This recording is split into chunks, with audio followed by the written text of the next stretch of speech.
All right, today we're going to journey way, way back in time. I'm talking before writing, before the pyramids, even before the very first cities were ever built. We're going to a place called Bhimbetka, right in central India, where our most distant ancestors painted their stories directly onto stone, creating what is essentially humanity's very first storybook. So that brings up a pretty big question, right? How on earth do you read a story that has no words, no alphabet, and was written tens of thousands of years ago? Well, you look at the pictures. The rock shelters of Bhimbetka are like a direct portal to our most distant past, a gallery where the artists were the very first people to walk the Indian subcontinent. So what's in a name? Bhimbetka literally means Bhima's resting place.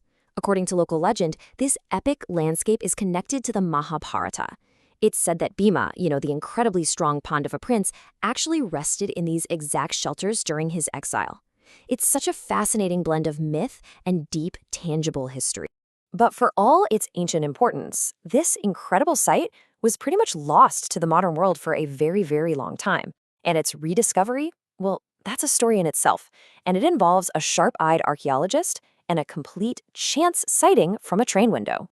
What's really remarkable is just how long Bhimbetka was hiding in plain sight. Get this, it was first mentioned in a paper way back in 1888, but the author, a British official, completely misidentified it. He thought it was a Buddhist site. So for nearly 70 years, its real identity remained a secret. It wasn't until 1957 that one man finally recognized it for what it truly was, a priceless window into the Stone Age.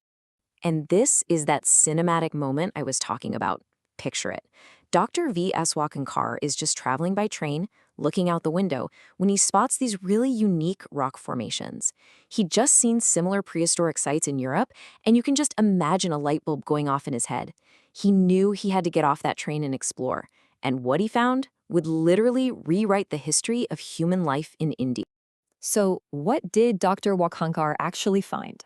Well, let's step inside this ancient stone gallery together and try to read the stories that our ancestors left for us, painted right on the walls of their homes. First off, let's just talk about the sheer scale of this place. We're not talking about one or two caves here. Bhimbetka is a massive complex of over 750 rock shelters, all spread across more than 10 kilometers of forest. And some of these shelters were lived in for over 100,000 years. Just try to wrap your head around that, 100,000 years of continuous human settlement. It's staggering. This slide just illustrates the evolution of human life so brilliantly. You see, the paintings span thousands of years. The older art, from what's called the Mesolithic or Middle Stone Age, it's all about the basics: hunting, dancing, animals. But as you move into the later, historic period, after writing was invented, the themes totally change. Suddenly, you see warriors on horseback, elaborate symbols, the beginnings of organized religion. It's a history book painted right on the rock. So, what was daily life really like, say, 10,000 years ago? The paintings give us this incredibly vivid picture. You see people dancing together in big groups. You see hunting parties with spears and bows. And you even see these tender depictions of family life with mothers and children. It tells us this wasn't just about survival. It was about community, music, and ritual. One of the most famous spots there is called Zoo Rock, and for a very good reason. It's this sprawling natural canvas that's just teeming with wildlife. You've got elephants, bison, different kinds of deer.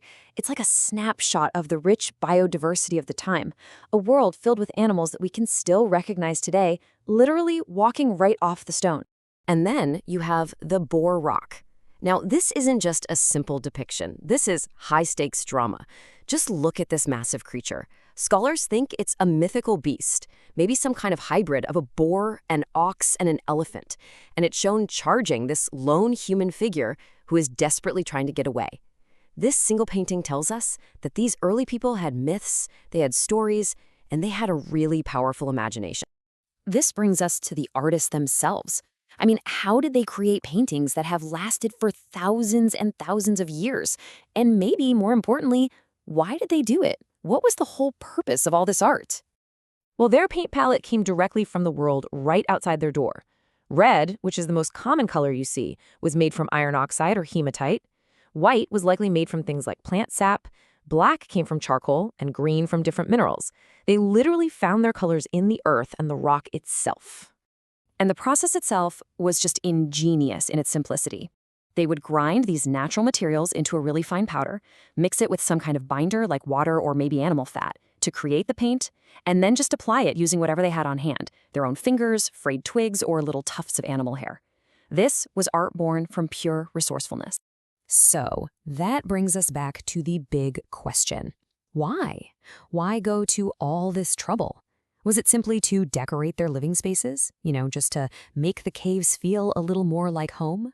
The evidence suggests something much deeper is going on. Archaeologists have found that the most heavily painted shelters were often not the ones people actually lived in. This leads to the leading theory that the art wasn't for decoration at all. It was likely for rituals, for ceremonies, maybe for passing down knowledge, a sacred practice connecting generations to their land and their deepest beliefs.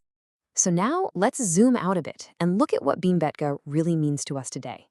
Because this isn't just some relic of a dead past. Its echoes can still be heard loud and clear in the modern world. Bhimbetka's importance is absolutely recognized globally. It provides some of the earliest evidence we have of human life in India. Recognizing its incredible value, the Archaeological Survey of India put it under protection in 1990, and then in 2003, it was rightfully declared a UNESCO World Heritage Site, a true treasure that belongs to all of humanity. And here's what's truly incredible to me. This story isn't over. The artistic traditions of Bhimbetka are still alive. Nearby indigenous communities like the Gond and Korku tribes continue to create art with really similar motifs. The same reverence for nature, the same magical animals, the same tree spirits. This is a concept called cultural continuity, a direct, unbroken line from the Stone Age all the way to today. And that's so significant because it shows how ancient heritage can inform present-day identity, providing a deep-rooted connection to the land and to a past that predates modern nations. As one historian put it so well, Bhimbetka is not just a collection of paintings. It is, quote, a documented proof of a lost human world. It's an authentic, priceless record of where we all came from, preserved for us in stone. So we'll end with this thought. For thousands and thousands of years, the people of Bhimbetka recorded their lives, their beliefs, their entire world on the walls of these caves. They left a story behind for us to read. It really makes you wonder, doesn't it? In our age of fleeting digital information, what permanent story will we leave behind for the future to find?